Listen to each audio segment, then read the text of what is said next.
Good afternoon, everyone. Welcome to the meeting of the Cape Cod Commission, Thursday, July 21st, 2011, 3 p.m., 1st District Courthouse, Chamber of the Assembly of Delegates, Barnstable, Massachusetts. I will ask the clerk to call the roll. Thank you, Mr. Chairman. Barnstable, Royden Richardson. Present. Bourne, Michael Blanton. Present. Brewster, Elizabeth Taylor, present. Chatham, Lynn Pleffner. Present. Dennis, Richard Roy. Present. Eastham, Joy Brookshire. Present. Falmouth, Mario De Gregorio. Present. Harwich, Robert Bradley. Mashpee, Ernest Virgilio. Orleans, Leonard Short. Present. Provincetown, Austin Knight. Present. Sandwich, Joanne O'Keefe. Present. Truro, Peter Graham. Here. Wellfleet, Roger Putnam. Here. Yarmouth, John McCormick Jr. Here. County Commissioner Mary Pat Flynn. Here. Minority Representative John Harris. Here. Native American Representative Mark Harding. And Governor's appointee Herb Olson. Here. We have a quorum. Thank you. And at this point, I would ask for any of those people. This is a public comment period. If there are members from the public who wish to speak, now would be the time to identify yourself and move to the podium. Is there anybody that wants to speak during this period? Seeing none, I would ask for the Executive Director's report, please. Thank you, Mr. Chairman. Just briefly, I'd like the Commission to know that the Secretary of Energy and Environmental Affairs was down on Monday, and we took a little tour of the Cape, which started at Wacoit Bay in Falmouth and went to Parkers River in Yarmouth, up to the Aquaculture Research Center at Chapin Beach in Dennis, and then over to Chatham at the Fish Pier. And so we were, for environmental reasons, in one bus. So it was a good opportunity to have a conversation about a wide range of issues that are important to us with the Secretary. And he was very engaging and very knowledgeable about the issues that are important to us. We talked specifically about the $150,000 line item in the state budget for the Commission to begin a regional build-out for the purposes of a regional wastewater management planning. And he was very engaged on that, and we had some good discussions. So it was a good trip, all in all. Senator Wolf also joined us, and Representatives Peake and Turner joined us at different parts during the day. So that was a great opportunity to have access to the administration at a very high level and highlight some of the issues that are specific to the Cape. And then yesterday, I spent most of the day in Boston. I've been appointed to the Water Infrastructure Finance Committee, which is a statewide committee that's been working on over the last year to look at financing mechanisms and options and the way that we can raise money for water and wastewater infrastructure improvements. And so we're closing in on a final draft that is due to be in a final form for the legislature's consumption in October. So we spent most of the day yesterday from 10 to 4 going over that draft, and the Cape has a very high profile in some of these suggestions, and there certainly is a recognition, an emerging recognition on the state level that the challenges we face as a region that, as they relate to wastewater, are different than the rest of the state. While most of the state is looking to find ways to finance infrastructure that they built in the 70s and the 80s, we are looking to finance a region that has very little infrastructure at all. So the nature and the scope of those discussions are different on the Cape than they are in other parts of the Commonwealth, and they seem to be receptive to that, and I'm pleased with the progress of the report to date. And that's it. Thank you. Thank you. The next item on the agenda is a public hearing, procedural only, the Orleans Comprehensive Wastewater Management Plan. And I would ask Michael to read the hearing notice, please. Thank you, Mr. Chairman. The hearing notice, Cape Cod Commission, Orleans Comprehensive Wastewater Management Plan, July 21st of 2011. The Cape Cod Commission will conduct a public hearing on Thursday, July 21st, 2011, beginning at 3 p.m. in the 1st District Courthouse, Assembly of Delegates Chamber, Route 6A, Barnstable, Mass. This project will be reviewed pursuant to Sections 12I and 13B of the Cape Cod Commission Act, Chapter 716 of the Acts of 1989 as amended, and Sections 2, 3, and 7 of the Development of Regional Impact, or DRI, enabling regulations. The project will be considered for DRI approval.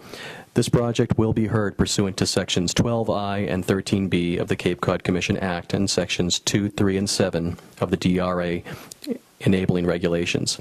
The purpose of the final hearing is to allow for proposed corrections to and comments on factual information contained in the draft written decision. This notice is being published as required by Section 5 of the Cape Cod Commission Act. Project name, Orleans Comprehensive Wastewater Management Plan. Project applicant, Town of Orleans through the Planning Department. Project location, Orleans, Massachusetts. And project description, a comprehensive wastewater management plan for Orleans, Massachusetts that evaluates a preferred alternative plan for wastewater treatment and disposal through use of the existing Tri-Town septic treatment plant and plant site.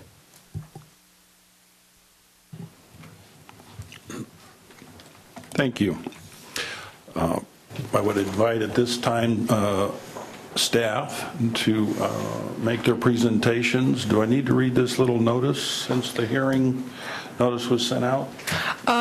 For the record, this is Andrea Adams, Cape Cod Commission Senior Regulatory Planner.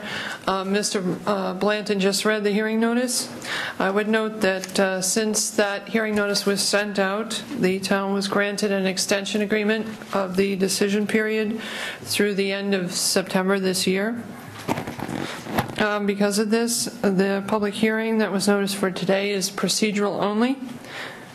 And based on that, I would suggest that you could entertain a motion to continue the hearing in the record to a subsequent commission meeting. I would suggest that you should specify that meeting, and it's in the motion sheet before the chair. Be happy to, thank you. Motion to continue the hearing in the record to September 15th, 2011, a commission meeting at the Assembly of Delegates at 3 p.m. Does that suffice? Thank you. Do I have a second? Second. Moved and seconded. Any discussion? All those in favor, signify by saying aye. Aye. Aye. Opposed? Abstentions? Passes.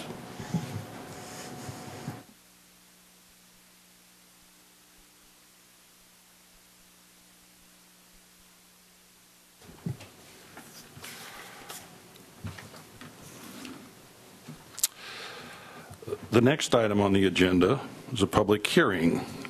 Cape Cod Ocean Management Planning District of Critical Planning Concern implementing regulations. I would advise the public that there is a sign-in sheet in the back table, I believe, and anyone who's wishing to testify will need to sign up and specify that. You will also, just as a heads up, be sworn in. So I would invite at this time a member to read the hearing notice. The Cape Cod Commission. I should know this by now. The Cape Cod Commission will conduct a public hearing on Thursday, July 21st, 2011, at 3:00 p.m. in the 1st District Courthouse, Assembly of Delegates, Chamber, Route 6A, Barnstable, Mass. At this hearing, the Commission will consider implementing regulations for the Cape Cod Ocean Management Planning District of Critical Planning Concern, DCPC. The Commission will consider whether these proposed implementing regulations conform with the guidelines for the DCPC as set forth in the Assembly of Delegates designation, Barnstable County Ordinance 10-03, pursuant to Section 11 of the Cape Cod Commission Act. This notice is being published as required by Section 5 of the Cape Cod Commission Act. Thank you. At this point, I would ask those wishing to speak to this issue to stand and be sworn in, please.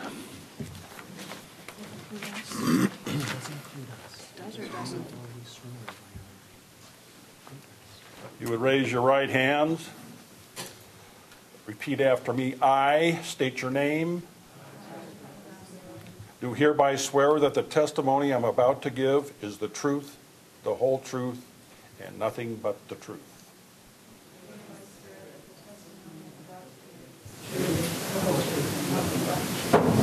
Thank you.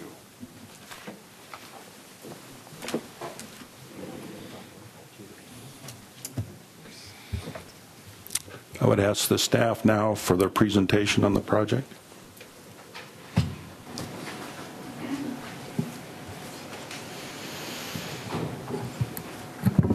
Good afternoon. For the record, Heather McElroy, Natural Resource Specialist for the Cape Cod Commission.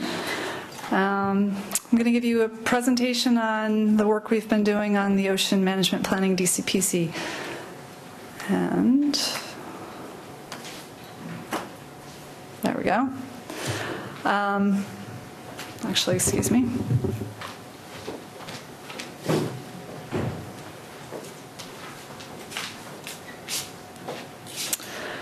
Okay, so a little overview of what we're going to do this afternoon.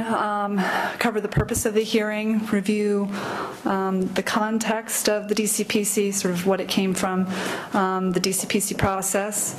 I'll review the DCPC guidelines, and then we'll get into an overview of the proposed implementing regulations, which address the potential development of renewable energy, sand and gravel mining, and cables and pipelines within the district area. So the purpose of today's hearing is to consider forwarding implementing regulations to the Assembly of Delegates for the benefit of Cape Cod with regard to the District of Critical Planning concern.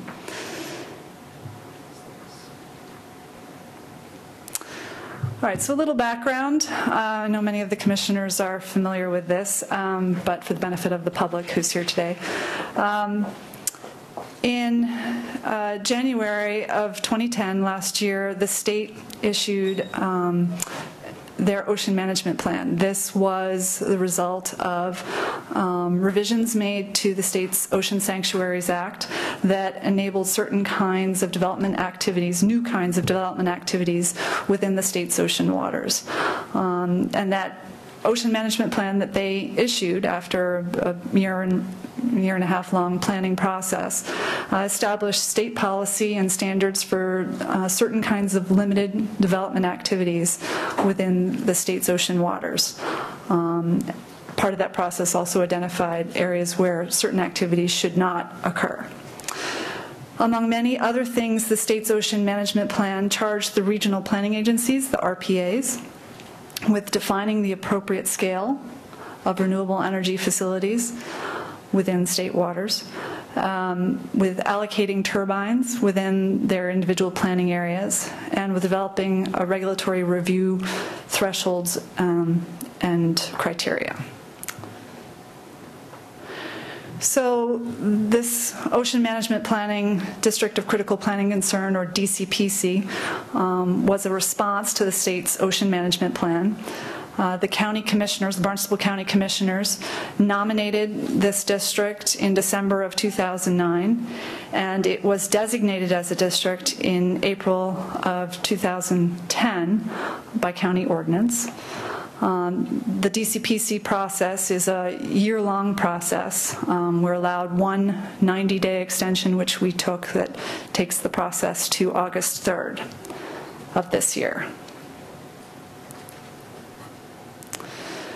So a little overview of the guidelines. As part of the designation of the district, certain guidelines were set out which are to guide the DCPC planning process and the development of implementing regulations. So those guidelines direct that the regulations should allow for the continuing use of ocean resources consistent with other resource protection goals. Regulations should, or the planning process should consider regional review thresholds for development, and that the implementing regulations should define the appropriate scale for renewable energy projects within the district, basically in response to that charge from the state.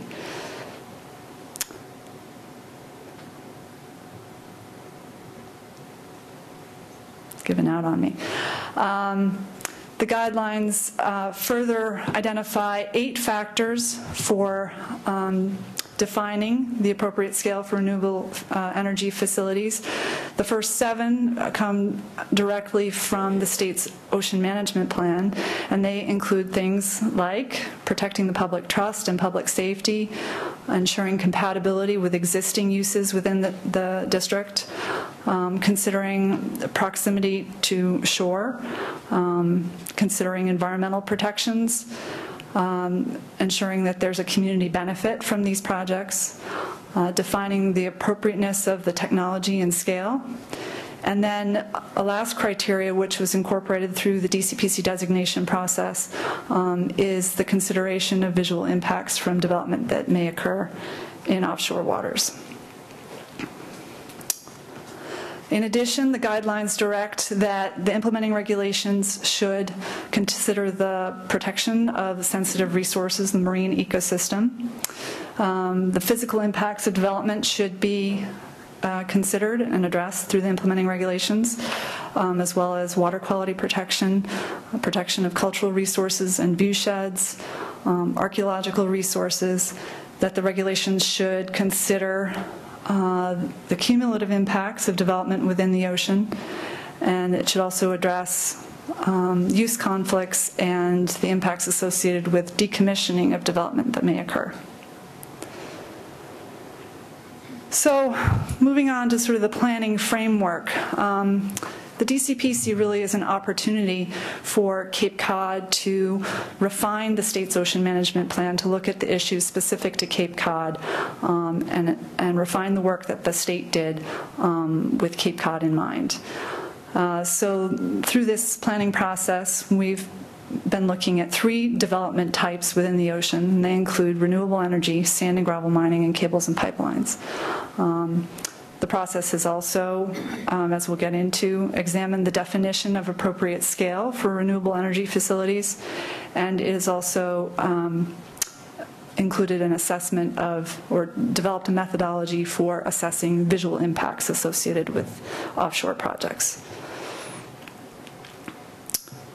So in order to really ensure that the Cape community was engaged in this process, the Cape Cod Commission established a policy committee comprised of 1 chief elected official from each of the Cape communities. We also established a technical advisory work group comprised of specialists in many fields, including renewable energy, marine biology, coastal engineering, etc. We also identified stakeholder groups that represented various interests ranging from energy advocates, habitat protection groups, to the fishing industry, business, and the military. This is the list of the policy committee members. I won't go through them all, but you also note at the end we had 3 ex officio members representing our neighboring RPAs, our neighboring regional planning agencies. And then the members of the technical advisory work group were sort of divided into 3 separate areas of focus. This is the renewable energy work group. We had a group that worked on the visual impact assessments, and a group that advised us on natural resource considerations. So a little bit more detail on the process. We first convened that policy committee. Those members made up of, they were for the most part selectmen from the Cape Towns. We first convened them in July of 2010. And then we convened the technical advisory work group in August of last year. We spent the fall developing the plan, collecting information, writing, and held a forum specifically for stakeholders in November of last year, where we presented the work that had been compiled to date and sought their feedback and input. And then we issued a draft Cape Cod Ocean Management Plan in January of this year. Starting in February and running through June of this year, we've held 9 workshops and meetings with the policy committee. At their request, we also held 3 regional forums for the purpose of presenting draft recommendations on the policy committee's work to the public and receiving feedback, and those were held in the Upper Mid and Lower Cape in June, just a month ago. At the request of 2 boards of selectmen, we also made presentations to them specifically, and we've had 4 meetings of the joint planning and regulatory committees of the Cape Cod Commission to develop the implementing regulations. So a little bit more on the policy committee's role. Again, they were convened really to bring their expertise and their perspective on Cape interests to the table and basically direct policy for the DCPC. So in order to get them up to speed on what the issues were, we advised them through several workshops on the development potential within the district, basically what through the revisions to the state's Oceans Act, what kinds of new development potential was possible within our ocean waters, and also the constraints on those development types. We presented them with various policy options, and in order to help them understand the concepts and how things interrelated, we used GIS tools, mapping tools, to present resource constraints, existing uses within the district, so that they could understand and make decisions about how different activities interrelate. They spent considerable time deliberating the factors for defining the appropriate scale of development, and ultimately they made recommendations on policy direction for the district in votes taken on June 22nd, addressing the wind energy facilities, and on July 13th, addressing sand and gravel mining and cables and pipelines. So a little bit more specifically about the work on these different issue areas. With regard to renewable energy, the OMP, the state's ocean management plan, again established a statewide cap on the development of offshore wind turbines. The state allocated those turbines by planning area, and they allocated 24 to the Cape region. What we learned through our information gathering phase was that other types of renewable energy, not wind, so wave energy, tidal energy, are not really viable activities within our district area at this time. So we proceeded with wind energy. The policy committee recommendations resulted in a prohibited areas map. What you see on the screen represents their deliberations on areas that are significant enough that they recommended wind energy facilities should not be sited in those areas. They also provided direction for implementing regulations that address appropriate scale for projects that might be proposed within the other areas. So the light blue areas on the map within the district are sort of designated as provisional areas, and they made recommendations for implementing regulations that would address the potential for development in those areas. Some of those recommendations include protecting navigation, providing adequate buffers to existing activities, protecting recreational commercial fishing activities and interests, making sure that projects demonstrate a community benefit. They deliberated for some time about the appropriate buffer to the shore and settled on a 2 nautical mile setback from the shoreline as part of the prohibited area. They also recommended the protection of seascapes. That addresses the visual considerations. And then they made several recommendations that address the protection of marine wildlife and habitats, as well as recommendations to protect shipwrecks and archaeologically sensitive sites. So moving on to sand and gravel mining. Again, let me just pause here to remind you that what I'm covering at the moment are the recommendations that came from the policy committee. These recommendations are reflected in the implementing regulations, which I'll cover in a moment, but these are just the recommendations at this point. They all track. So with regard to sand and gravel mining, again, the state's ocean management plan allows for sand and gravel mining within the state's ocean waters, but only for beach nourishment purposes. It's anticipated that the demand for offshore sources of sediment for beach nourishment will increase in the near future. And another finding that we made through our information gathering phase was that where sand is coming from and where it is going to, how it is moving through the coastal ecosystem is critically important. This concept is known as regional sediment budgets. So with those items in mind, the policy committee made the following recommendations. Again, here's a prohibited areas map for sand and gravel mining. It's a little bit different from the wind energy facilities map. They also made recommendations for regulations that would apply to sand mining activities that might be proposed in the light blue areas. These are, again, the provisional areas for sand mining.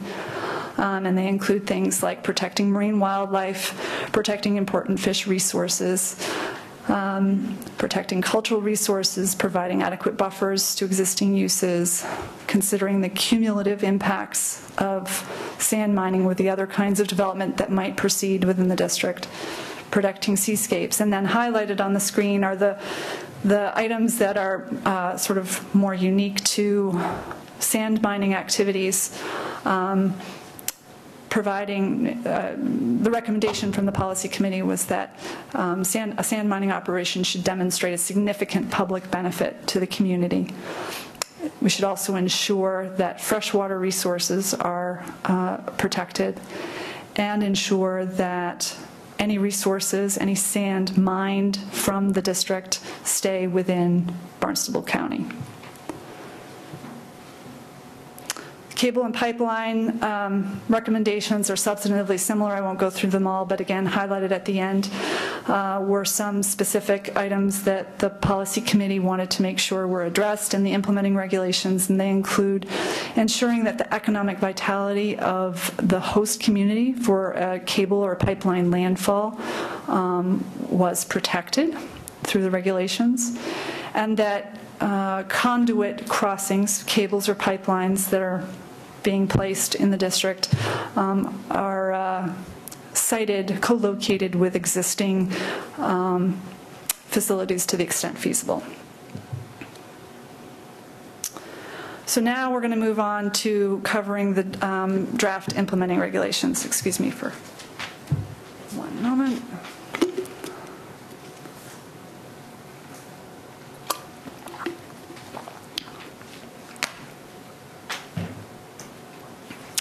So the joint planning and regulatory committees of the Cape Cod Commission reviewed and voted unanimously to recommend these draft regulations to you, the full commission. They met on June 17th and July 7th, 11th, and 14th.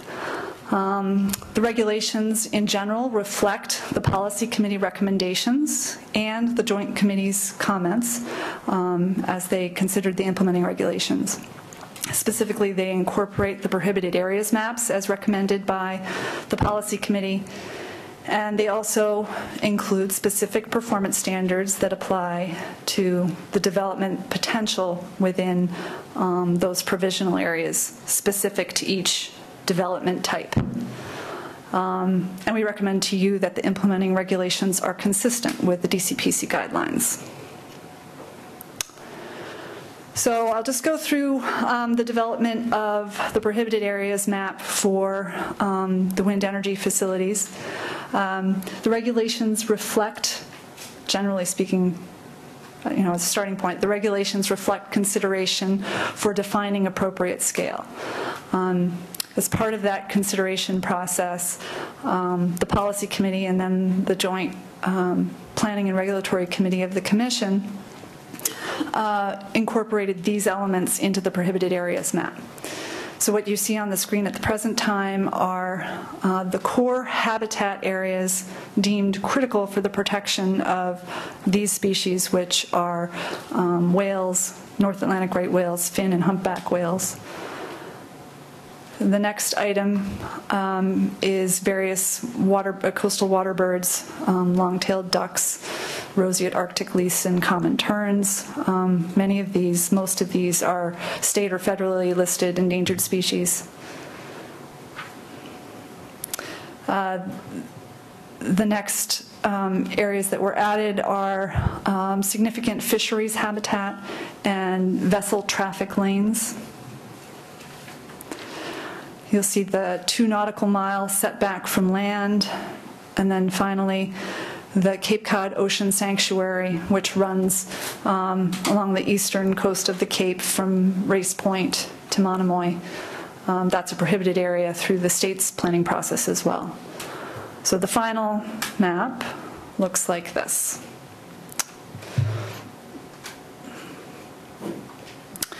So in addition to that prohibited areas map, as I indicated,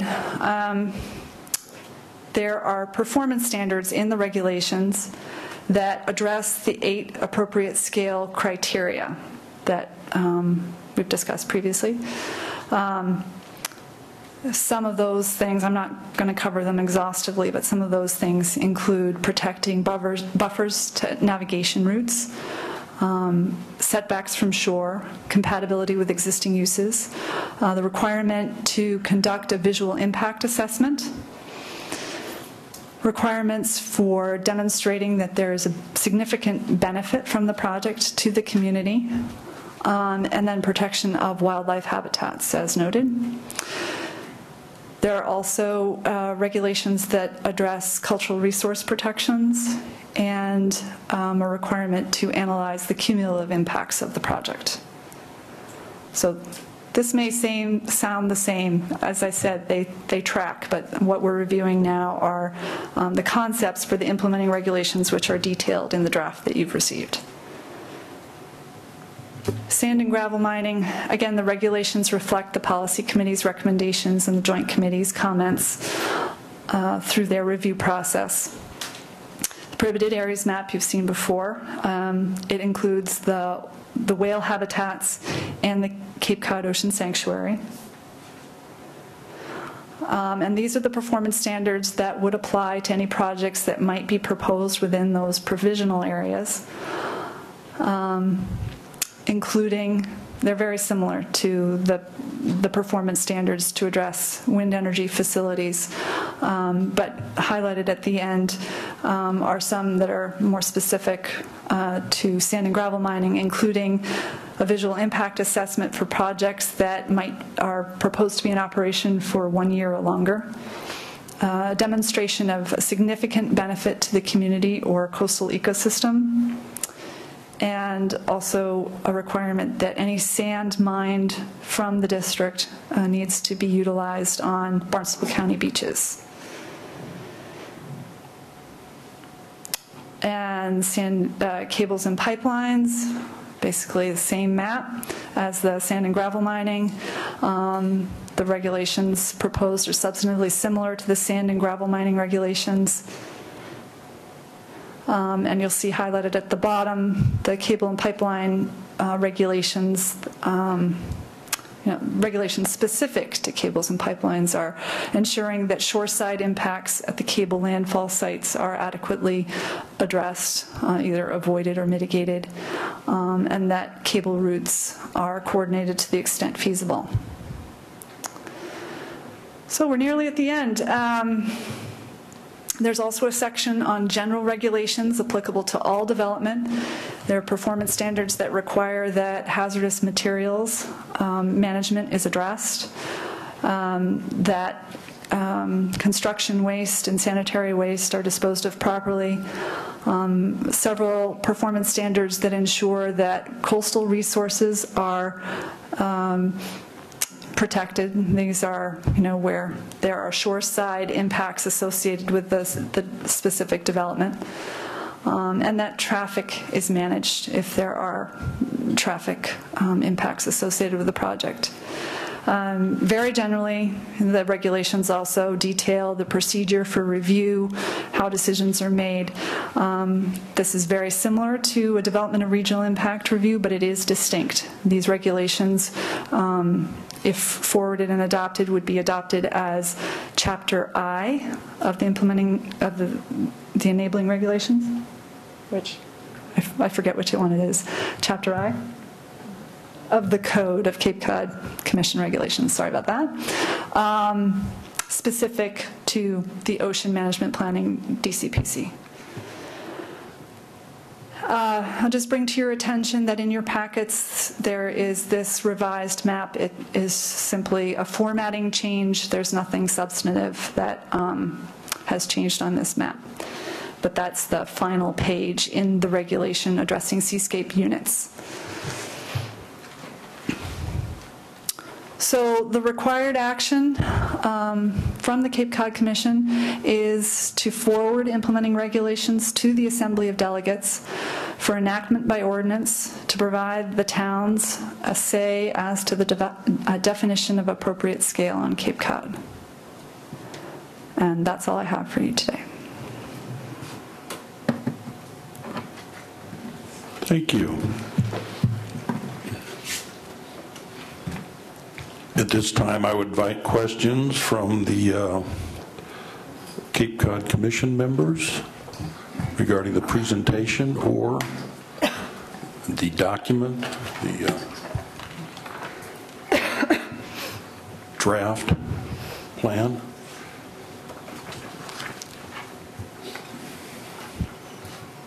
Elizabeth.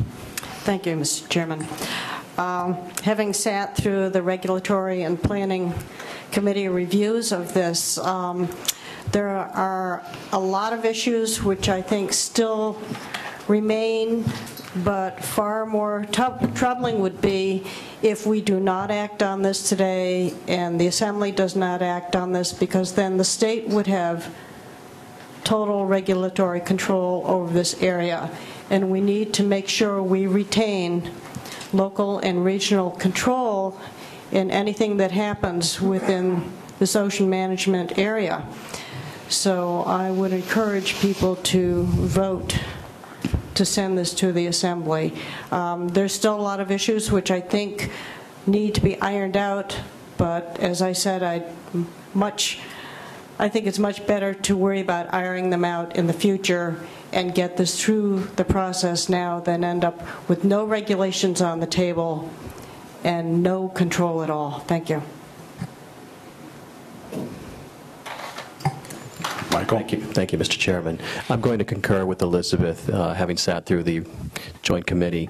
It's been we've pulled off yeoman's work, and especially accolades to the staff for all of the work that they've put into this document, and for the exercising patience and working with the members of our subcommittee. I hope the members of the public understand we probably required staff to meet with us more times than they intended as we delved into the minutia, and we understand that the project doesn't, and the document doesn't cover every concern that may come on up, but we certainly think we've taken a pretty good shot at a first attempt, and as Elizabeth alluded to, we need to have something on the table that we can use as a framework to give ourselves a little more authority to protect the Cape, maybe in ways that are different than the state had indicated. So we've made, I think, a good attempt here. We'll get more than one bite at this particular apple at some point in the future. We can amend the document as we see fit moving forward, but this is a great place to start from. Royden. I think it's probably impossible at any one time to address all the issues that maybe need to be addressed in this enormous responsibility that we had. And like the oceans and... Pardon me? Oh, am I speaking too softly again? I'm sorry. That's a new one for me, really. But anyway, it's a dynamic situation, and I think our organization, the Cape Cod Commission, is a dynamic organization, and we'll be able to quote Ed Lambert, God forbid, belly up to the bar when the time is necessary I don't mean that in any negative way. He's a very good friend of mine, by the way. But anyway, I thought it would illustrate the point.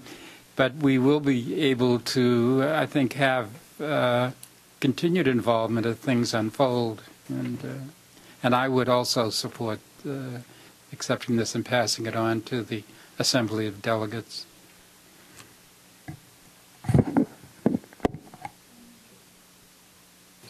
Yes, Joanne.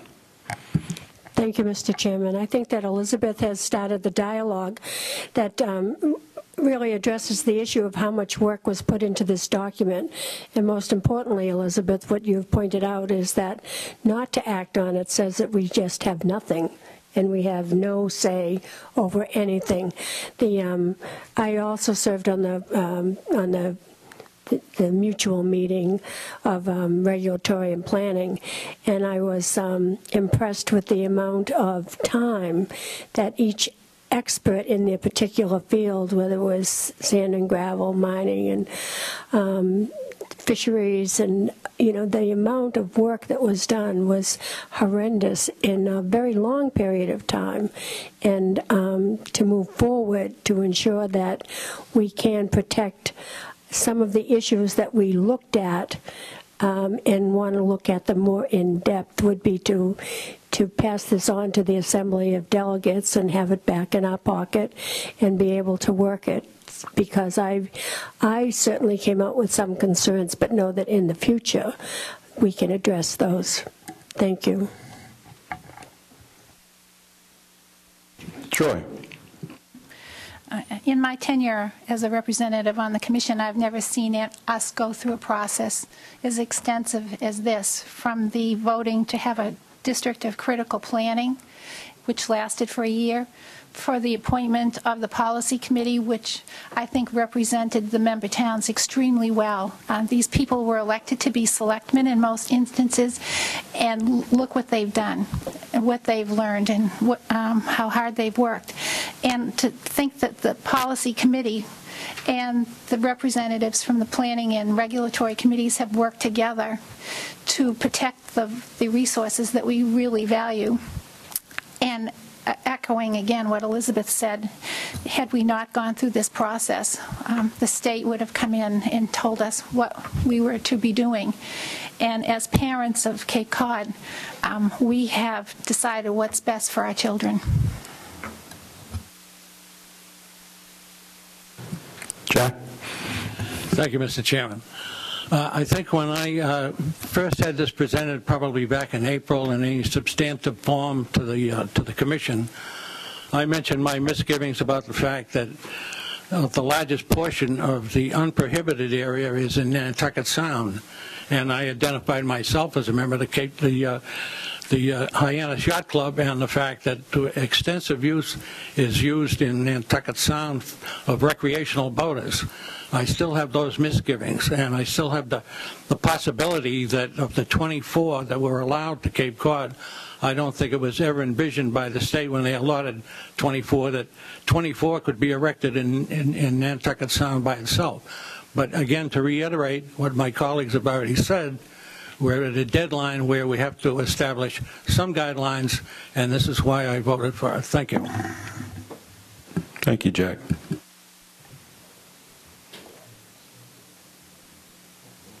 Elizabeth?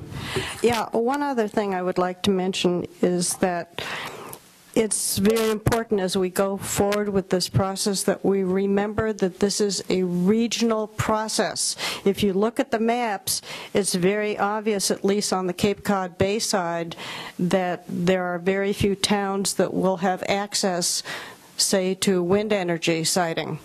And obviously, Truro and Provincetown don't seem to be able to do much of anything in any of the areas. So if there is a need for sand and gravel or wind energy sharing for those towns that don't have access to these things, we have to remember that this is supposed to be regional, not just for individual towns. And the other thing I would like to, again, request of staff at the Commission is that once this process gets through the Assembly, or even while it's going on, I would ask you to help the towns that may be involved with getting their own regulations passed and through, since that involves probably town meeting action, and it can't happen overnight, whether it have to do with Conservation Commission regulations for wind or gravel or any other town groups or committees. We're going to need help, because it would be much easier if the Commission came in and says, these are suggested regulations. You know, you can take them and change them, but it at least provides the town with a framework to work with. And I think it'll be very critical so that everybody can hit the ground running and not suddenly have someone come in front of them for sand and gravel or wind and say, well, we have no regulations, so we can't do anything about it. So I would appreciate that help from the Commission. Thank you. Thank you. Further comments from the membership? I do have one question. On page 32 is the map for the wind energy facility prohibited areas map.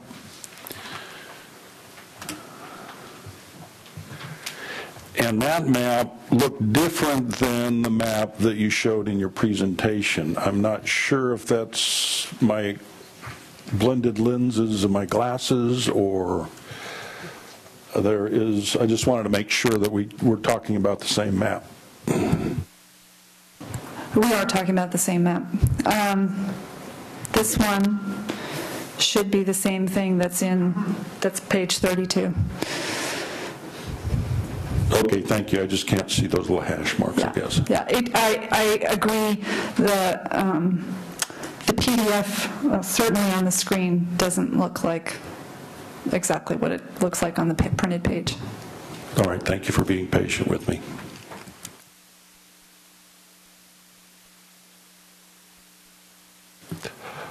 I would now invite any of the following officials in the audience to comment. Federal officials. State officials. Local municipal officials.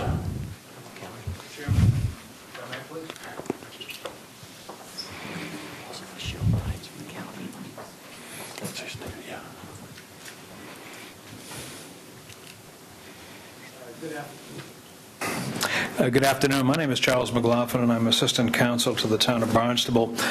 And I respect fully the work that has been done here, and certainly with regard to issues of sand and gravel mining and issues of cable and the like, we applaud fully applaud the process and the result. I also understand with respect to wind energy the pressure that you are under, and we are, from the town's standpoint, wanted to just bring to your attention a couple of factors for your consideration. First, as you know, we've been the lead litigating agency at the municipal level on the Cape Wind matter, and there are many issues that have arisen in that litigation that are of concern to the town.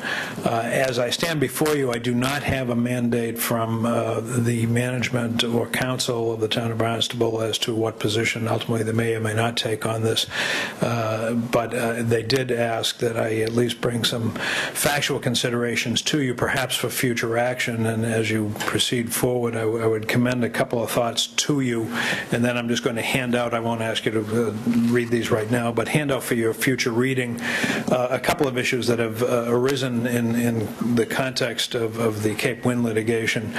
One is the fact that we are vitally concerned about the FAA matters and the Barnstable Municipal Airport, both from a standpoint of air navigation and from a standpoint of radar reflection and distortion.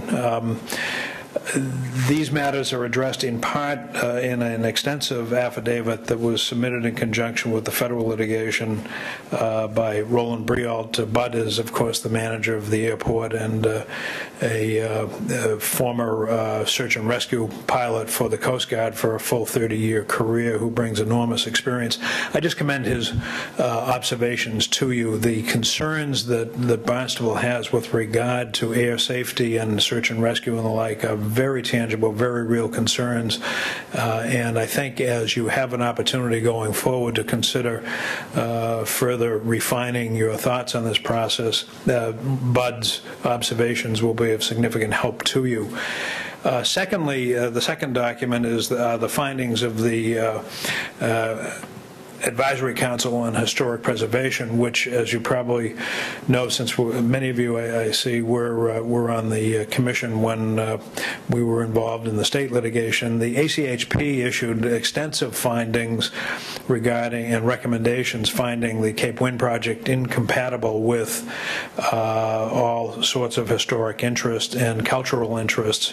And while I don't speak for either the Native American interests that were addressed specifically by the ACHP, nor do I speak for the endangered species interests, which are very well represented, I do think that the observations that have been so fully made by them in the federal court and in the state courts have yet to be answered by Cape Wind. And to the extent that this project brings potentially, and I think economically, will need to result in a coalescing of these units to have any hope of economic viability, putting these further closer yet to the Barnstable shore than the Cape Wind project is problematic, both from historic and cultural interests as well as FAA interests. The third issue that we've litigated very heavily concerning is the issue of navigational safety, and to the extent that this project extending 2 miles offshore in terms of a prohibited zone and extending out to the edge of the 3-mile limit, to the extent that you are north of Horseshoe Shoals, it produces an incursion into what's known as the North Channel, and there are primary areas of navigation, one between Hyannis and Nantucket, obviously for the ferries and recreational, which gets an awful lot of use. But secondly, the North Channel is the prime channel through which the ferries to and from the vineyard and fishing boats, and certainly hundreds and hundreds of recreational boats during the summer months, pass.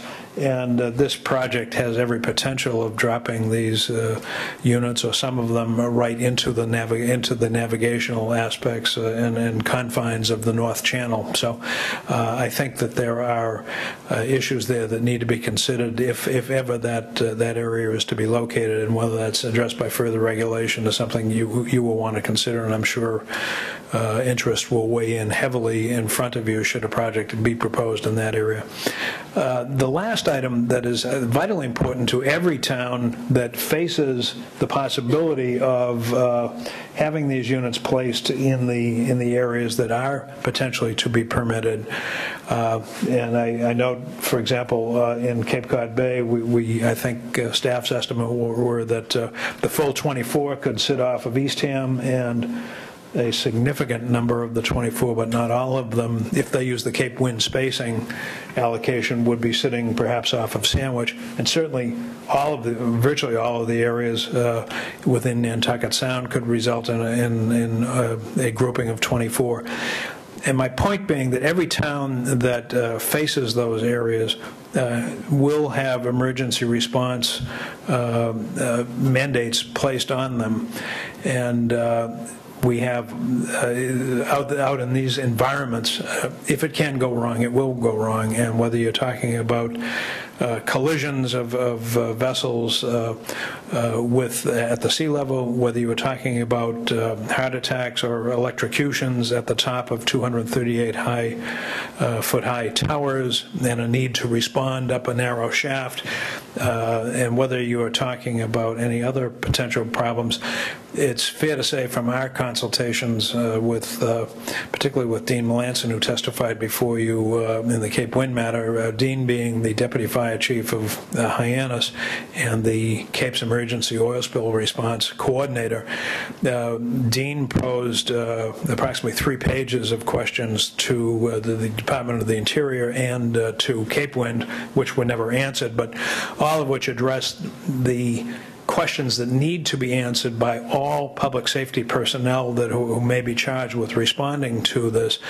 And the answers to those questions will no doubt, when posed, produce a host of equipment and training needs for this highly specialized environment and highly specialized product that's proposed to be put out there, which will come out of town budgets. And my point being that as you consider regulations proceeding forward, I think it's vitally important that you at least understand what the emergency response issues are and craft a set of regulations that imposes on whoever the developer might be financial obligations to assist the towns in procuring the equipment so that they can respond appropriately, minimize the risk to their emergency responders, and pay for the ongoing training that will continue throughout the life of the project for all of those, again, emergency responders who will need to be trained in appropriate responses given the risks that are identified. So I appreciate your taking the time. I concur with the observation that it's better to have some regulation than none, and I will also just respectfully reserve our rights to comment on behalf of the town of Barnstable to the Assembly, although I think certainly our recommendation will be to support this, but I would urge respectfully that at the earliest opportunity you come back and revisit some of these. Most, from sitting in on at least some of the meetings, most of the exclusionary zones that you're looking at here were provided and address appropriately endangered species and the like. I think less so the software that was used did not seem to address, to my observation, the human factors issues that are very important, and hence in so doing we result in perhaps more area of permissible use than maybe I might have wished or the town of Barnstable might have wished. But it's not to say that you can't go back and revisit those. I would hope that you would. The last document I'm going to leave with you is a single copy of a report of about 100 separate incidents of tug and barge collisions and the like. We're also charged, as are all of these towns, with the emergency response should any kind of an oil spill take place. We're particularly concerned about that in Nantucket Sound. And the moment those oils will hit Barnstable waters, Barnstable has an obligation to respond appropriately. And the document that I'm going to submit, and hopefully it can be circulated to you, lists a host of incidents just in the last 10 years, starting with the Bouchard spill up in Buzzards Bay, but also a host of incidents in the canal and elsewhere where tugs and barges have run into problems either because of fire, health issues. Interestingly, the Bouchard spill was, which got so much notoriety and resulted in only 90,000 gallons of spill compared to the 300,000 to 500,000 gallons that go over to Nantucket regularly. The Bouchard spill was largely caused because the single watchstander on board put the tug on automatic pilot and went down below to the restroom to relieve himself and returned only to find that he was off course and the barge was further off course, causing that accident. If it can happen out there, it will happen out there. And I think as I look around, those who have been out on the water, as I'm sure most of us have, recognized that as a fact of life and a risk of life, so that the concerns we've got need to be addressed, and we need to have adequate spill response plans, among other things, all of which cost money. Thank you very much for considering these comments. Thank you.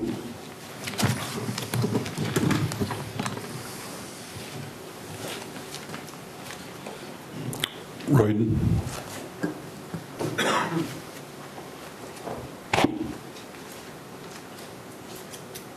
Okay. Thank you, Charlie, for those comments. And I had the privilege of sitting in on most of the meetings that we had, and it sounds like you were listening in, and because those are certainly things that occupied a great deal of our discussion. And of course, first responders and catastrophes, hurricanes, tornadoes, all kinds of things that could happen. You know, how are we going to protect ourselves when that was a major question? And I thought the idea that came up was rather novel to my sense of things, is that would be provided for in a contractual relationship with the developers in order to, all right, there's something wrong with this. This could be, provided for one way, maybe not the only way, maybe, but with a contractual relationship with the developer is what is going to be their first response. How would, in order to protect the towns from, expenses that they would not normally have, and that sort of thing. And I just wanted to say that because I think it needs to be said, and probably there are others that can speak more eloquently on that subject than I, but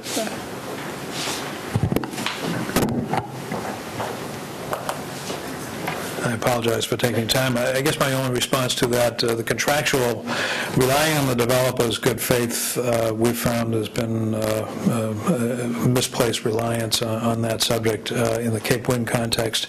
Contractually, Cape Wind proposes basically to have some sort of an small emergency response out of Falmouth with a couple of boats, the largest of which is 40 feet, in all kinds of conditions. And the rest of the response is going to come from, at least as far as oil spills, from Boston by land and by tugboat, and depending on where the oil spill is headed, and keeping in mind Cape Wind's own observations or predictions submitted as part of their federal filings and state filings, is that from the time of a spill, the oil will be on the beach within 5 hours, somewhere along the Cape and Islands.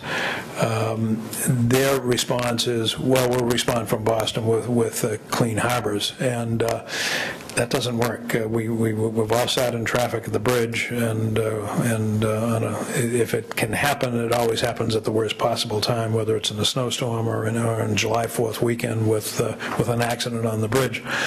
And so at the end of the day, I respond only because I would again respectfully urge that you really need to take this regulatory process to the next step and figure out what those risks are, and require in advance notice to potential developers, this is what you're going to be required to meet, because if that regulation is in place, demanding that as a condition of approval will be that much more difficult. It's better, I think, to have thought about these issues and find out how best to respond to them than to leave that subject unaddressed, which in the current format we haven't had a chance yet to address it. So, thank you.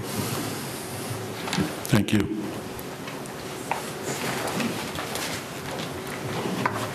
I would ask any other?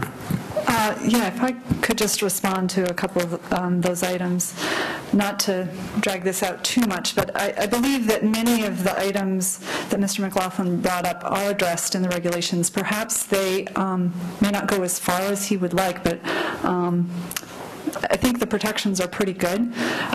He addressed concern about FAA. We have a requirement that there's filing with the FAA. Regard to navigational safety, we have requirements that a project shall demonstrate there are adequate buffers. What adequate buffers are is yet to be determined, but there's a shall requirement there. With regard to emergency response plan, plans. As Roy indicated, the committee spent considerable time discussing that. We have a requirement for an applicant to provide contractual agreements with all federal, state, and local officials and private contractors that will be responsible in the event of emergency. That's the filing requirement. And then the performance standard is that emergency response plan shall ensure the timely and competent response to accidents or disasters so as to minimize to the greatest extent practical, threatened, or actual harm to the public and damage to the environment. I mean, I think that's pretty good. So again, as many of the commissioners have noted, these regulations may not be perfect, but we've gone a long way to incorporate a lot of protections into them. Yes, Mr. Director. Yeah, I just want to point out, this is the Ocean DCPC, Cape Wide DCPC itself is a first. It's the first time that we've done this, and we've got two commissioners in the room who nominated it. But what you see up there is an attempt at marine spatial planning. And so some of the resources that we intend to protect are easy to draw a line around, even though they're in the ocean. Some of them are more difficult. For example, eelgrass. Eelgrass beds move, so we can't have a prohibited or exclusionary zone for eelgrass. But that's not to say that the areas that are open up there have any sort of as-of-right designation for the construction or development of these projects. Any project out there under these regs will trip DRI review, and all of those other minimum performance standards will happen.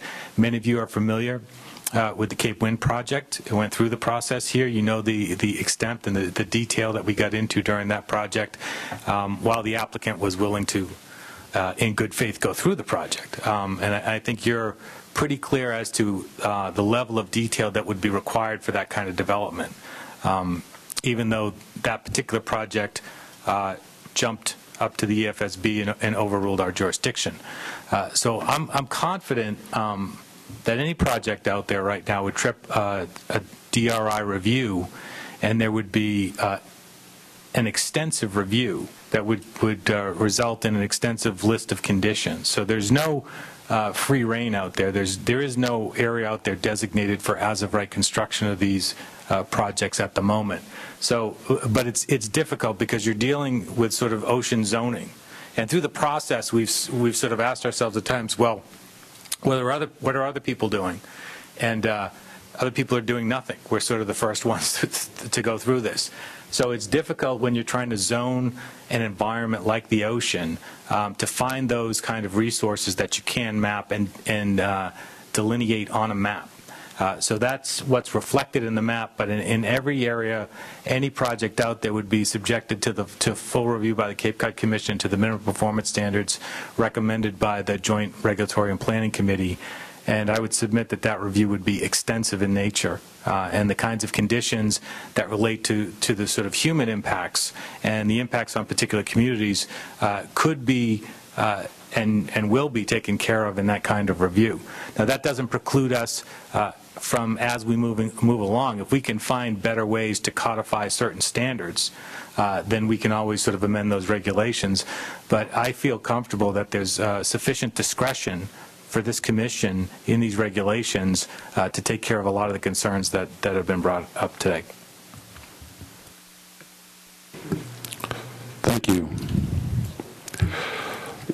And I'd like to thank Mr. McLaughlin because in our deliberations and putting the document together or following up from the policy is that we had many of the same questions and resolved some of those answers, but certainly the public needs to be involved so that we can listen and incorporate any additional concerns from the public. And that's what I believe Elizabeth was saying, is that, you know, each town having a say, that's what we're here to listen to, and conservation.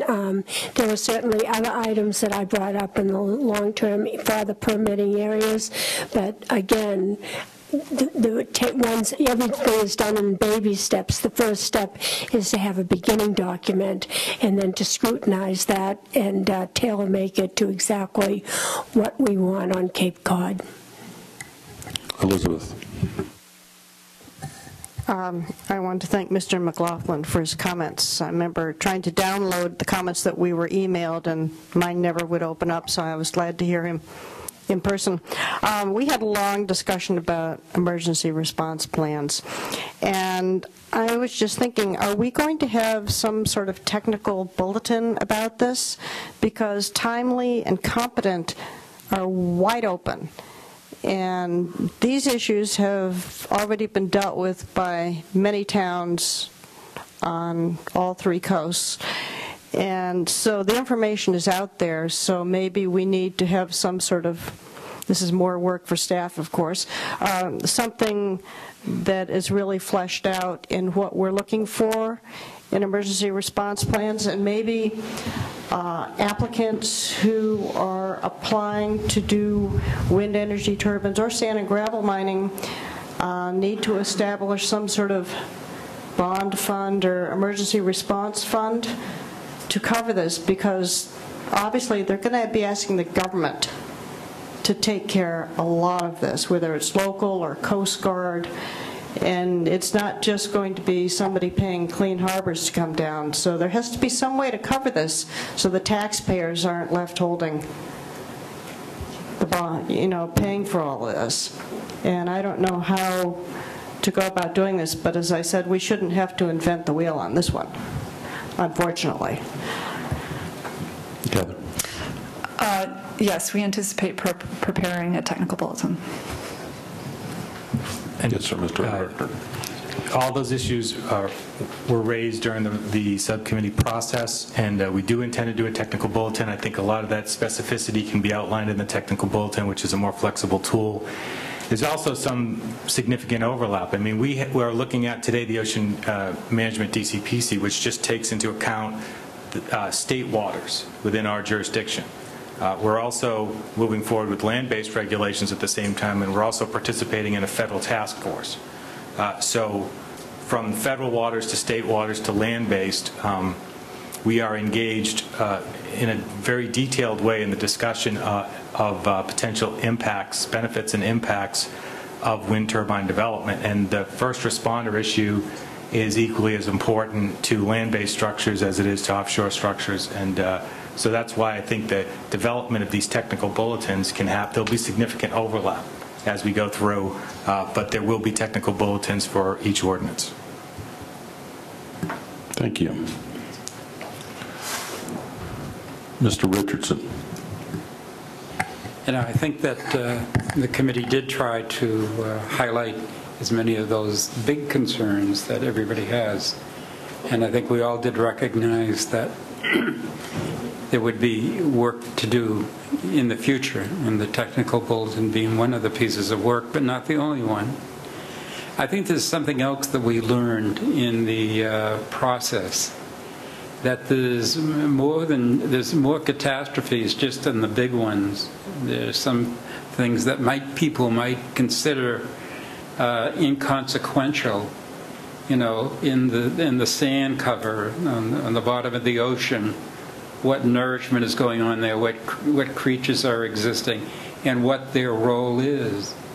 And one of the things that's pointed out to us in one of the documents that we received, that it could cause us real trouble too. So I think that, I don't think there's, in something as enormous as this, to think that everything would be answered right like bingo. I think that we have a lot of technical bulletins to write, perhaps, other ways to do it, but, I think that we have the resources and the interest of the people on Cape Cod to do it, as a matter of fact. Thank you. Point of order. Yes. I thought we called on the public to speak. Thank you. We will return to the menu. I would ask local municipal officials or county.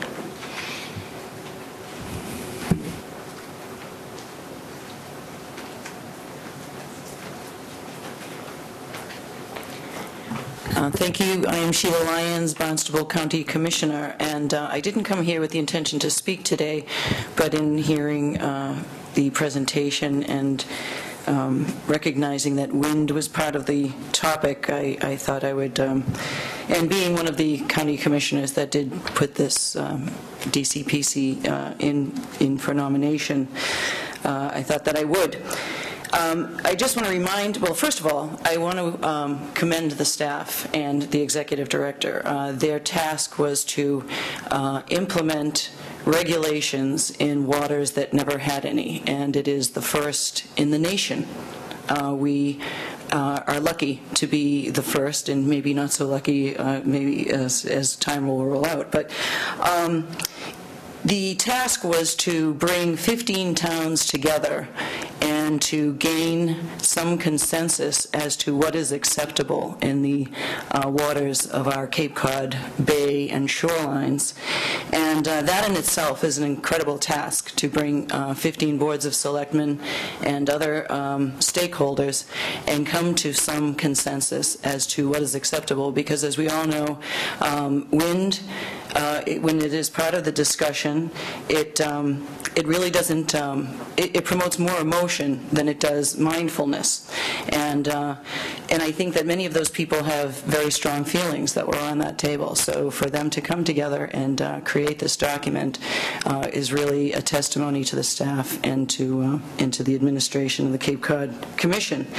And but I do want to remind people that this was a response to the Ocean Management Act, and that act passed by and put forward by Senator Rob O'Leary recognized that industrial renewable energies are going to happen in our waters, whatever form they may take, and these forms may change as technologies change. And I think in recognizing the polarization of Cape Wind, and to even speak to Mr. McLaughlin's point that their concessions and their promises of the future of what they would be responsible for were small and weak. And that's because they had no regulations, or there was no regulatory process for them to follow. And this is ensuring that if anyone is to, some people may not like this and some people may want more, but the fact of the matter is many factors were taken into consideration that would never be taken into consideration if a private industry wants to come down here and they have no regulations to abide by. We have really nothing to work from. So these are a starting place, and I'm very happy that the questions that Mr. McLaughlin raised were pointed out that they were part of the process and indeed included in the plan. So I do encourage everyone not just to listen to the PowerPoint presentation, but to actually read the details of the plan, and you'll see that many of these areas of concern have been addressed. And as those of us who have worked with the Cape Cod Commission and have grown to respect it and love it, understand that those details get hammered out to a very fine detail. So I have all confidence that this is a remarkable step for Cape Cod. It's a historic step for our nation, and if you question wind and you question its purpose or being in the right place or its effect on people, I think that you need to support this, because this is the regulatory agency that will be your voice when it comes time for a project to be proposed. So with that, I give it my full support, and again, I'm very proud of the staff. Thank you. Thank you. Any other officials? We will move to interested persons in the audience which wish to make comments.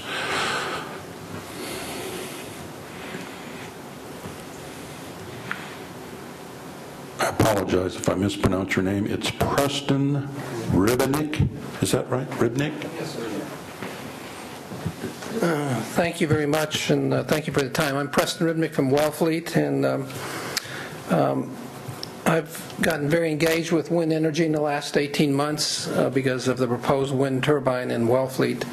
And since that time, I've spent a great deal of time researching wind energy And I've concluded that if it's improperly sited, it can cause great damage. And that's why I think the regulations that have been so diligently worked on for the last 13 months or 12 or 15 months is really quite extraordinary. And I'm really impressed with it. But as I saw the slide program a few minutes ago, one of the slides showed us the simulation of these turbines right off the shore. And when I saw that, I kind of had a sinking feeling in my heart. That if, because for everything I understand, and I've lived on Cape Cod for 25 years, and what drew me here and what I love about Cape Cod is the beauty of it and the serenity of it. And I'm deeply concerned, as I think we all are, if Cape Cod is industrialized, becomes an industrial zone. And so as I looked at these regulations and heard the discussion, which I deeply appreciate, I tell you, I think this is important because it represents what this state was founded on, the principle of local control. And I hope that the Commission enacts it and continues to refine it, because we need the protection of the people who love and live and have chosen to make our lives here on the Cape. We need that to remain on Cape Cod. And so I'm impressed with the document. I haven't read it. I will certainly read it. But I thank the Commission for the time and the consideration. Thank you. Thank you for your comments. Kathy Sherman.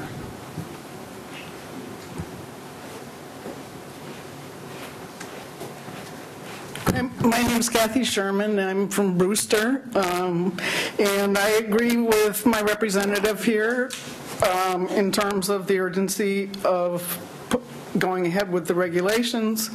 I do want to encourage that we get a lot wider input from varied stakeholders like Brenda Bolin, but in more detail.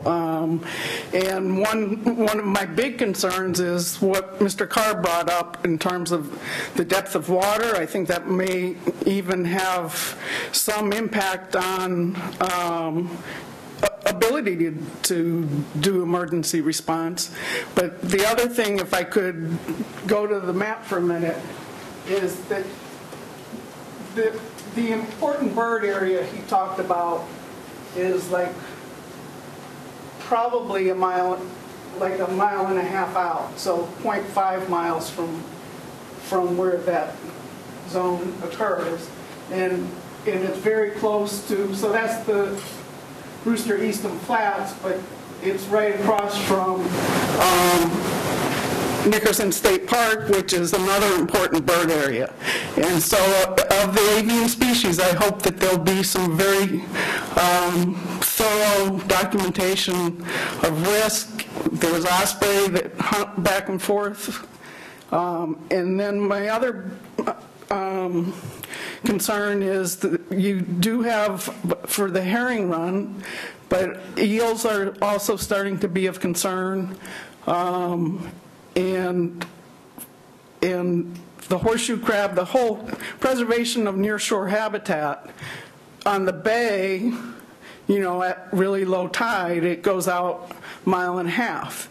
And I'm concerned that in landfall of cables, whether they're coming from wind turbines or they're coming from I don't know what else, or pipelines, to not damage our marsh, which is going to be our, on that side at least, the biggest protection against rising sea level. And dumping sand like that should be one thing that any beach replenishment takes into account, because we have cordgrass growing out past, you know, what can be recreational beaches, that if you smothered it, would not be a good idea. And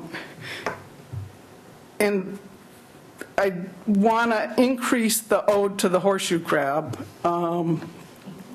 because our lives depend on it. A big chunk of the Cape economy depends on it, but because all medical devices, even our microchips and stuff like that, are tested for bacteria or bacterial products. And Massachusetts's supply of horseshoe crabs has gone way down because many states south of us started protecting them much sooner. They're also harvested for bait. So the juveniles grow up in creeks, in estuaries. So again, you know, I think we need to be very careful about landfall for them. Also in Eastham and I think Orleans, there's diamondback terrapins that are state listed. So I was a little curious whether Mass Audubon had participated in building consensus on this, because I know that for land-based they wanted a seat at the table. Do you know whether they did or not? Heather? They were part of our technical advisory group, although they really didn't weigh in terribly much, but they did follow the process. All right. Well, it's just there's a lot of, almost all the things that I've mentioned are things that we've spent inordinate resources to protect, putting up osprey nests and restoring habitat for the diamondback terrapin, counting herring and restoring the runs, and restoring marshes so that they can protect against rising sea level, which we've had a tremendous amount of erosion, but at the same time there was a Cape Cod Times story that said that actually our erosion rate has gone down. So I thank you for listening to some more considerations about it. Oh, and then there's just one thing on the human side. I would like to see some more realistic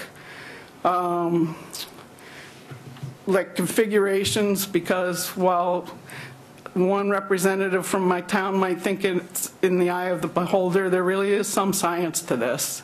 And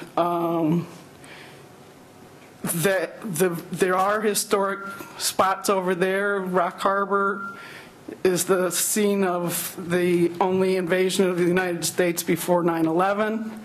And First Encounter Beach is also first encounter for a reason. So thank you. Thank you.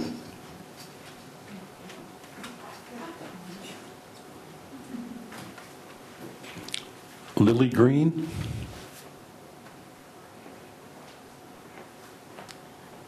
Thank you. I appreciate calling on me today, and I do have to say... I just need you to identify yourself for the record. Oh, thank you. Lily Green, Wellfleet. I do want to thank everyone in this room who has spent an enormous amount of time and energy, and all of the experts that have spent the time and energy they have in developing this plan. Truly, it is an amazing amount of work, and as Sheila Lyons said, to bring people together from these 15 towns and to work on a plan, I think it's really, truly extraordinary. I wanted to ask a question. Paul said that we're the first, but other areas have also been designated to come up with a plan to site wind turbines offshore, and they have had situations. What are they doing? How can they say, well, we're not doing it yet, and we have to say that we have a time limit? I mean, like Martha's Vineyard. Haven't they had a DCPC and then they have extended it and now they're extending it again? Is that, or do I have my information wrong? Yes, Paul. Just briefly, when I say that we're the first, Massachusetts through the Ocean Management Act and the Ocean Management Plan is really the first state, and I believe one of the first sovereign governments on the globe to try to do marine spatial planning for the purposes of renewable energy. And so that's sort of the, that pushes us out in front of the curve on everything, pushing forward. Every coastal regional planning agency in the Commonwealth has some responsibility for allocation. Some of them have smaller coastlines, more developed coastlines, and they are moving forward with a planning effort that they deem to be appropriate for that, their particular area. The Vineyard in particular took a different approach than we did, and they did land-based and ocean-based at the same time. So it's been a different process over there, but we've been in close contact with the Martha's Vineyard Commission, and they've been watching what we've been doing. We've been watching what they've been doing. So there's... How can they postpone it into the fall and we can't? They have different regulations than we do. They were created by a different special act of the legislature, and their timelines are a little bit different than ours. I see. Thank you very much. I appreciate that. Today, what I'd like to do is I'd like to enter into the record material that I did send on to Heather and to Sharon, and I so appreciate they said that they've printed it for you. That was a submission by a newly formed statewide organization, Windwide Massachusetts. That material was a letter to the commissioners of the Department of Public Health and Environmental Protection, signed by over 400 people throughout our state, representing over 106 cities and towns throughout Massachusetts. Also, there was background information, a catalog of over 200 documents supporting the background information and the letter material. Subsequently, after that email went out, there was a paper that was made available, written by Dr. Phillips, and you have that as well. And this is all regarding the adverse health impacts of wind turbines. So I want to enter into the record the actual CD-ROM with all the documentation on it that was sent to DEP and DPH. Also, 2 DVDs with short videos on them. One is a family in DeKalb, Illinois, Lee County, Illinois, who is living near wind turbines, and it shows the flicker effects. And from what I've heard, and again, this is anecdotal, flicker can extend a mile from the wind turbine. And then there's a 5-minute segment on ABC TV in Australia that was mailed to me from people in Australia that we interviewed about their life living with wind turbines. So I would like to enter that into the record. Thank you very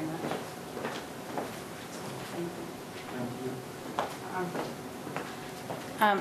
I have been in communication with Sharon and Heather and Ryan, and they have been most kind and most gracious, and I do appreciate this. And when this winter, I had the extraordinary opportunity to go to Australia and New Zealand. We went to 3 different areas where there were wind turbines, and frankly, it's something that we had been researching, as Preston said, since last February, because there was one proposed in Wellfleet.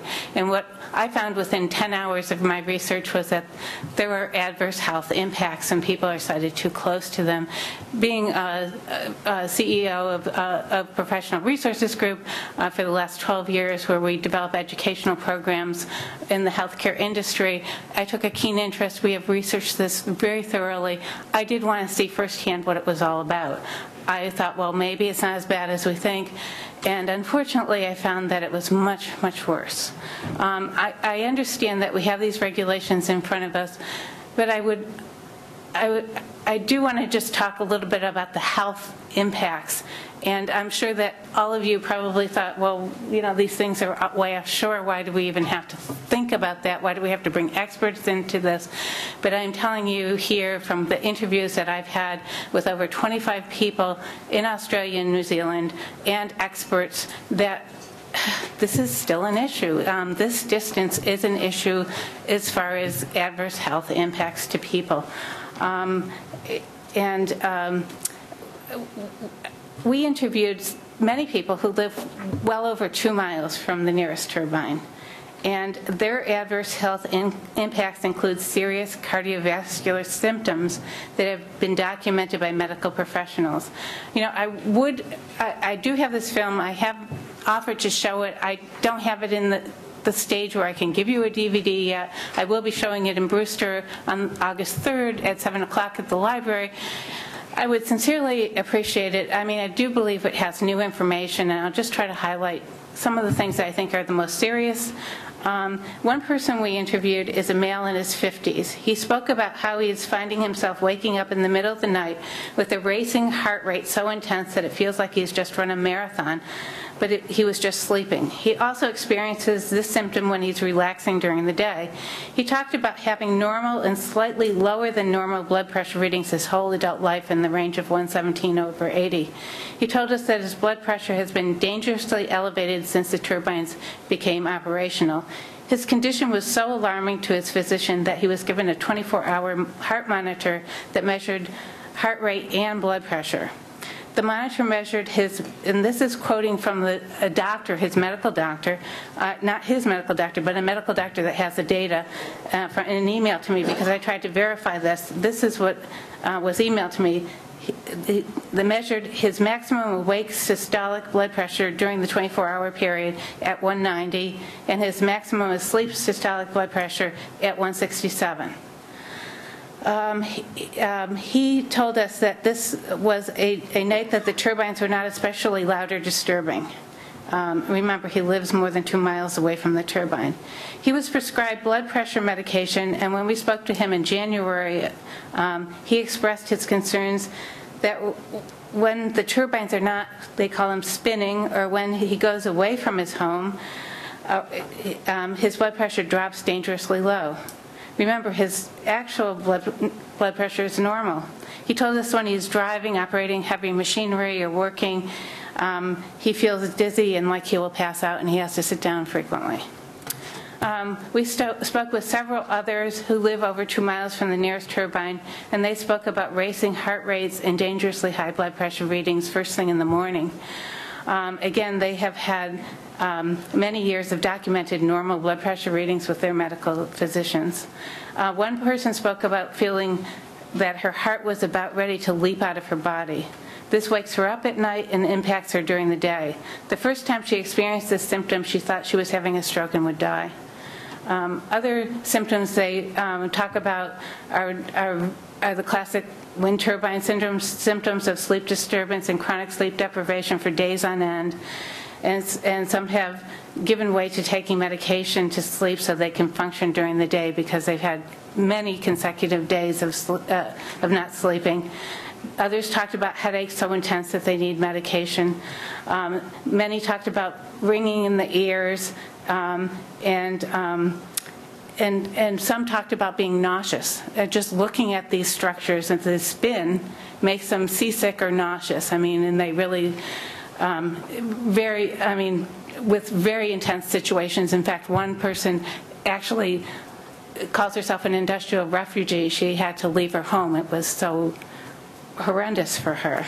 We talked to many people who have left their homes because of the turbines creating these adverse health impacts. I mean, I could go on, but what I'm saying to you is I wouldn't come to you and I wouldn't have submitted the materials I have, and I wouldn't have been working as hard as I've been working on this if I didn't believe that there was really something here. We stayed in these people's homes in 3 different areas. I felt pressure on my head.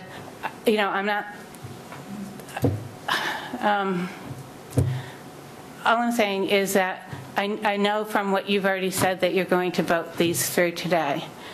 And what I urge you to do is put a provision there that in the minimum performance standards or in some subsequent documentation that the health impacts of humans close to these wind turbines, if they're ever proposed, would be regulated so that we're not doing the same thing that we witnessed, and we've researched what we're seeing happening around the globe. It's not just happening in Falmouth, and my understanding is that there's over 50 people in Falmouth right here in our backyard that are adversely impacted from a health standpoint at this point. What we saw was that many people, it didn't happen immediately. It took them 6 months or longer to have these onsets of these symptoms. And it was far worse than what I imagined. So I really just urge you, when you vote for this today, to also vote to have this topic, which I'm sure all of you in good consciousness do not think would be a part of this, be a part of a minimum performance standard as we move forward with this process. Thank you very much for the time. I appreciate it. Thank you. Oh, I'm sorry, I hate to say this, but I would like to leave with you and enter into record two documents that these are both from the two people that I referenced in this in my presentation or my testimony. One's Donald Thomas and one's Bernie Jansen. I don't know how, I'm not pronouncing her last name correctly, but these are what they submitted to the Australian Senate when they were reviewing the adverse health impacts. Give those to Heather back there. Okay. Great. Thank you very much. Thank you.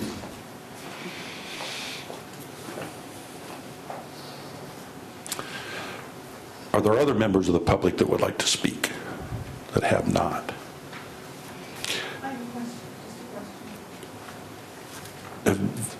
Would you like to make a statement, or would you like to speak or address? I would like a definition of something that... At the podium, please. Have you been sworn in? I have not. Then you'll get sworn in at the podium. All right.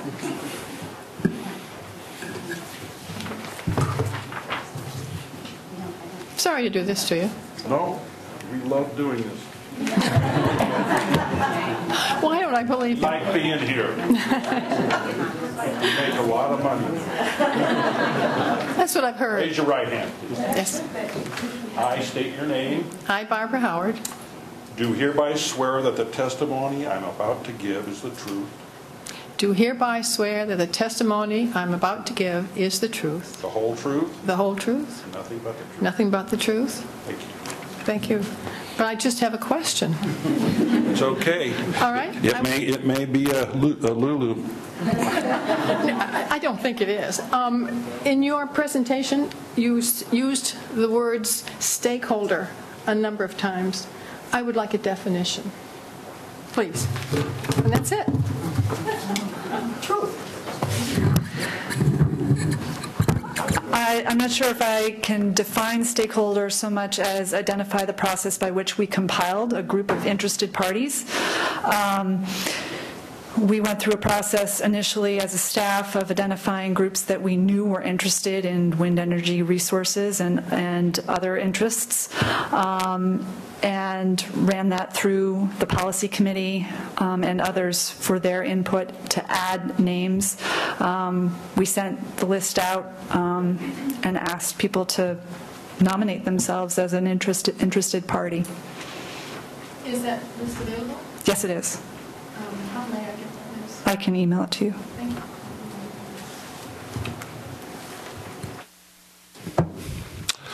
you. Okay, thank you. Any more people wishing to speak? Seeing none, I would ask for a motion to close the record and the hearing. So moved. Second. It's been moved and seconded.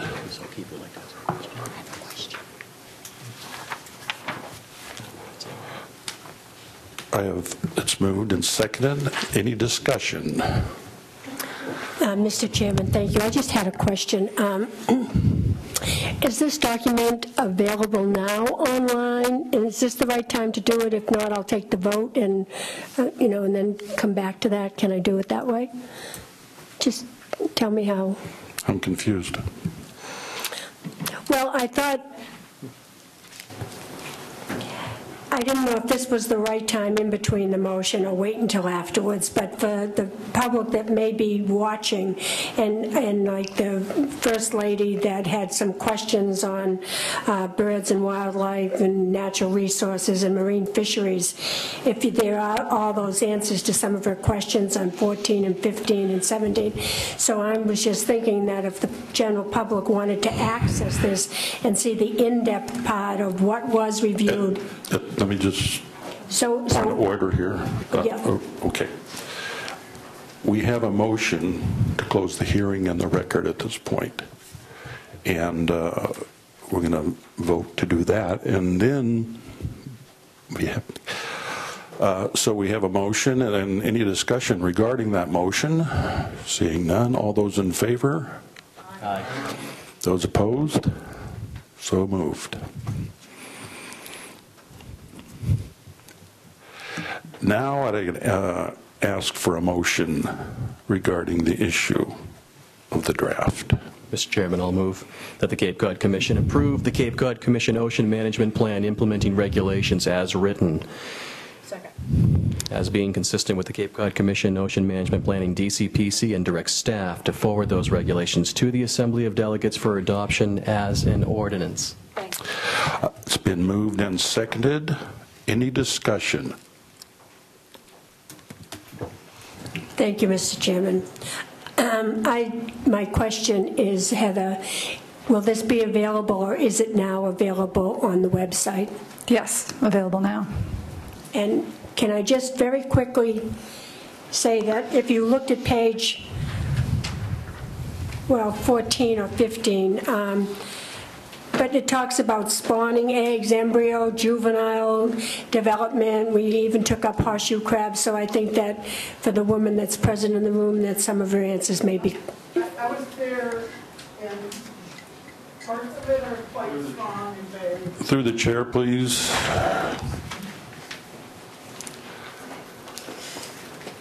Well, allow it. Thank you. Through the chair, I was at the meetings and I'm aware of that, but there are also some sections that are not very strong, and there certainly is not an identified protected animal there. And having been through similar things, I know that sometimes environmental concerns can get swept under the rug when it's with respect to wind energy. Mr. Thank Chairman? you. Back to the issue, yes, pertaining to the Yes. But I appreciate the motion, please. Yes. And I would like to thank you for being there, because I recognize that you were there and you were very helpful, and we incorporated and listened to what you had to say, so thank you. Thank you. Further discussion. Roger? Thank you, Mr. Chairman. I'm going to vote for this, but I want it on record that I don't think this proposal goes nearly far enough in discussing three issues. It doesn't discuss the economics of it, which are a disaster so far as the people who are paying for wind energy are concerned. It doesn't effectively discuss the health issues, which Mrs. Green has raised most nicely and most correctly.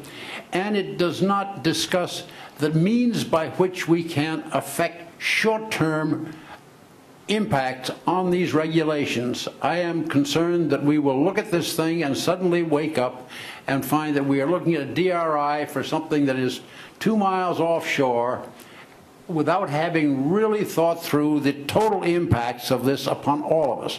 I'm going to vote for this because this is a step in the right direction, but I think it's a short step and a weak step and an incomplete step. Thank you. Thank you, Roger. Further discussion. Seeing none, time for a vote. All those in favor of forwarding this on to the Assembly of Delegates signify by saying aye. Aye. Those opposed? Did I hear a no? No? Okay. Those opposed? Any abstentions? So moved. Thank you all.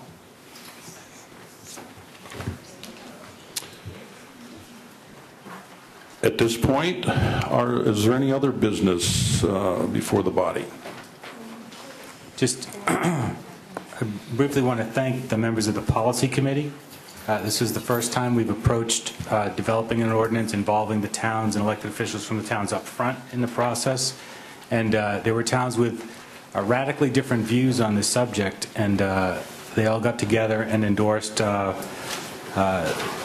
the recommendations to the Joint Committee. And so I'd like to thank the Joint Planning and Regulatory Committee for the work that they did too, and staff. You know, all of these documents are a team effort, but I do want to single out Heather McElroy for producing an excellent piece of work under impossible timelines.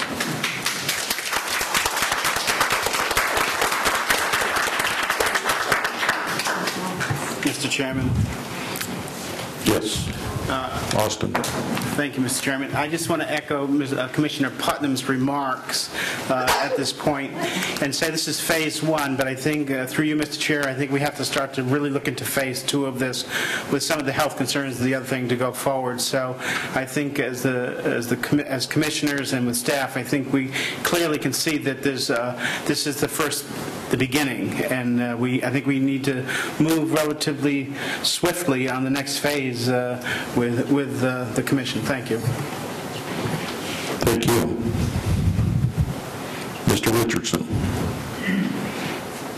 During the discussion that was today and also previously, there was the indication that action was necessary on the part of the towns, that the discussion need to be started there, and they need to take part in this also.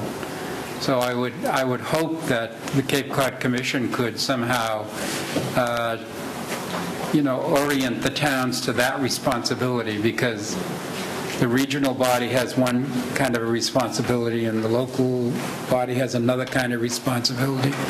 And I think it's important that we have a discussion that would be on the same page, and they would do it. I imagine there are some towns that have started this, but I think we ought to encourage everybody to, by some orderly means. That's my thought. Thank you. Joy. I think we have a new use for the policy committee. Since they've been working so diligently on this and have acquired so much information on the Ocean Management Plan and Act, I think that they are in the best position to work with their planning boards and their boards of selectmen. And I think we should extend their term.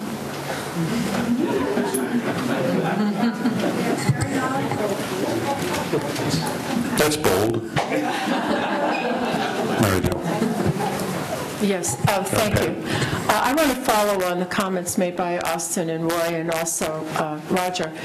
In terms of where we go from here, where the towns go from here, I know that the representative from Falmouth has already requested a joint meeting with the planning board, with the selectmen, with this Board of Appeals, ways in which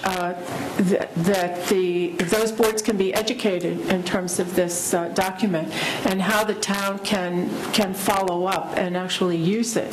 And I think following on that, it would be good for the commission to find a way to respond to each of us as members of the commission as to what the towns are doing, what they felt was good about it or was easy about it to implement, and what problems they might have had or suggestions that they might make for phase two.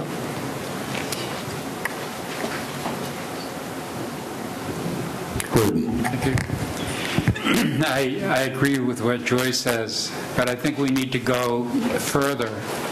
And one of the things that I've found in my experience, that the more people that are involved and understand what the issues are, the better it is for all of us in that.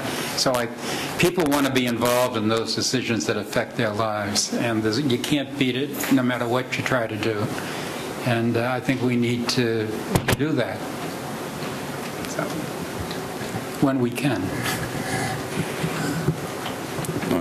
Perhaps an agenda item for the Planning and the Regulatory Committee.